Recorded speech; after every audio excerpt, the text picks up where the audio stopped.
किसी भी साधन से चले जब ये लक्षण आ जाए तो जान लेना कि साधना परिपक्व हो गई, साधना पक गई, अर्थात वो सिद्धावस्था को प्राप्त हो रहा है। क्या लक्षण? सबसे पहला लक्षण उसके अंदर आता है मरने का भय खत्म हो जाना, जीने की इच्छा बनी रहना।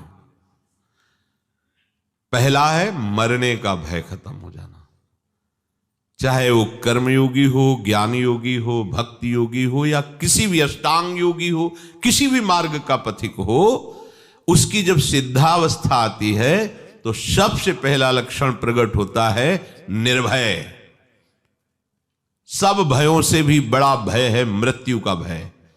उस उपासक के हृदय में किंचन मात्र भी मृत्यु का भय नहीं रह जाता। ये देखो अंदर से मरने का नाम सुनकर के भय लगता है कि नहीं लगता? अगर लगता है तो अभी साधना पथ पे हो, अभी लक्ष्य पे नहीं पहुंचे। लक्ष्य में पहुंचने पर मृत्यु का भय ही नहीं है, किसी भी तरह से उसे कष्ट नहीं। कैसे? जैसे नाटक चल रहा हो और उसमें सामने विपक्ष से वार किया गया और मरने का वो नाटक किया, उसको कोई भय लग रहा है? सामने से तलवार भाला गोली मारी जा रही, क्योंकि वो नाटक है। उसको पता है मुझे ठीक ऐसा ही रोल निर्वाह करना है जिससे दर्शक देख करके वाह कर रहे हो। बिल्कुल उसमें वो जान करके नाटक करता है, वो जान करके ऐसी उपस्थित सीन करता है कि सामने वाला प्रभावित हो जाए। उसको मृत्यु का भय थोड़ी लग रहा है, क्योंकि जान रहा नाटक है। ऐसे ही ठीक जो परिपक्व अवस्था को प्राप्त है वैसा ही नाटक देखता है। जैसे प्रलय में भी भयभीत नहीं होता भक्त, ऐसा शास्त्रों में आया। तो सैकड़ों हजारों आप नाटक देखते, उसमें देखते सैकड़ों लोग मारे जा रहे हैं, गांव के गांव जलाए जा रहे हैं, आपको थोड़ी भी पीड़ा नहीं होती, क्योंकि मूल में आपको पता है नाटक है, ये दिखावटी है, वास्तविक ऐसा नहीं है। ऐसे ही उस पवित्र अंतःकरण वाले परिपक्व अवस्था को प्राप्त हुए किसी भी साधन पथ से जो चला है, उसको संपूर्ण संसार का नाटक रहस्य पता चल जाता है।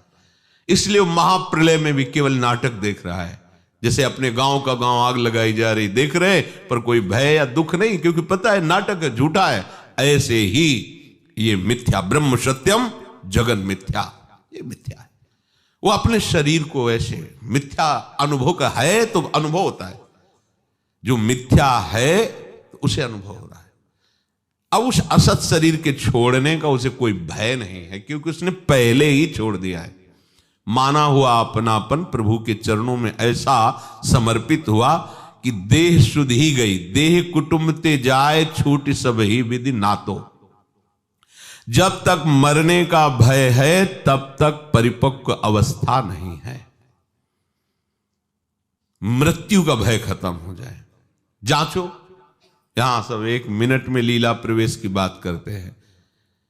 मुझे भगवत प्राप्ति हो गई, मुझे ब्रह्म बोध हो गया है, तो ऐसे कपड़ा क्यों रखे? बोले वो व्यक्ति दिखाई देते हैं ना, ब्रह्मबोध हो गया और व्यक्ति दिखाई देते हैं। जिसे ब्रह्मबोध हो जाता है उसकी ब्रह्म दृष्टि हो जाती है, व्यक्ति कहां? गलत नहीं चलो, सही से चलोगे तो ब्रह्मबोध हो जाएगा। इसीलिए तुम्हें मनुष्य शरीर मिला है। हाँ, वो मुझे राधा कृष्ण का साक्षात्कार हो गया। अरे जब तक मैं हूं तू है तब तक कहां साक्षात्कार है? जिन्हें साक्षात्कार होता है वो वही होते हैं। जानत तुम्हें तुम्हें हो जाती। मैंने साक्षात्कार किया वो कर ही नहीं सकता। जिसने साक्षात्कार किया बताने वाला ही नहीं रह जाता। जो बताया जाता सब बाहरी बात होती है, आंतरिक तो बताया ही नहीं जाता। मरने का भय खत्म हो जाए बस। दूसरा, जीने की इच्छा ना रह जाए। देखो कितना सुंदर है, जीने की इच्छा। अभी शरीर नष्ट हो जाए क्या, जीने की इच्छा नहीं। जितनी श्वासें हैं राधा राधा राधा। हमें क्या जरूरत है कि हम शाम तक जिए और साधना करें? क्यों इच्छा कर रहे हो? श्री जी की इच्छा है कि यही श्वास आखिरी हो तो राधा हो गया। इसलिए हम हर श्वास में राधा बोलेंगे। पता नहीं कौन सी श्वास हमारी आखिरी हो, हम क्यों जिए? अगर जीने की इच्छा है तो शरीर राग है, शरीर राग है तो भोग का सुख भाव है, भोगों का सुख भाव है तो संग्रह बुद्धि है, संग्रह बुद्धि तो जिसको हमने संग्रह किया, जिसे अपना माना, वो छूट जाएगा, इस बात का भय है। इसलिए मृत्यु से भय लगता है और जीने की इच्छा रहती है। शरीर राग, कर्ता भोक्ता भाव, यही भय प्रदान कर रहा। मूल बात समझिए, जीने की इच्छा खत्म हो जाती है। जब तक जीने की इच्छा है तब तक अज्ञान है, मरने का भय है तो अज्ञान है।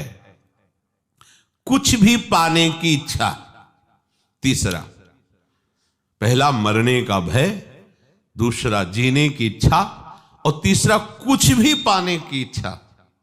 कुछ भी, कुछ पाने की इच्छा नहीं, जा ही न चाहिए कबहू कछु। तो कह दे कि प्रभु की पाने की इच्छा। तुम यहां सिद्ध के लक्षण बता रहे, साधक के नहीं। जो सिद्ध हो चुका है उसे कुछ पाने की इच्छा नहीं रहती, कुछ भी पाने की इच्छा नहीं रहती, क्योंकि जिनके पाने के बाद कुछ पाना बाकी नहीं रह जाता, वो प्राप्त ऐसे हो जाते हैं कि अपना पता ही खो जाता है, वही वो रह जाते हैं।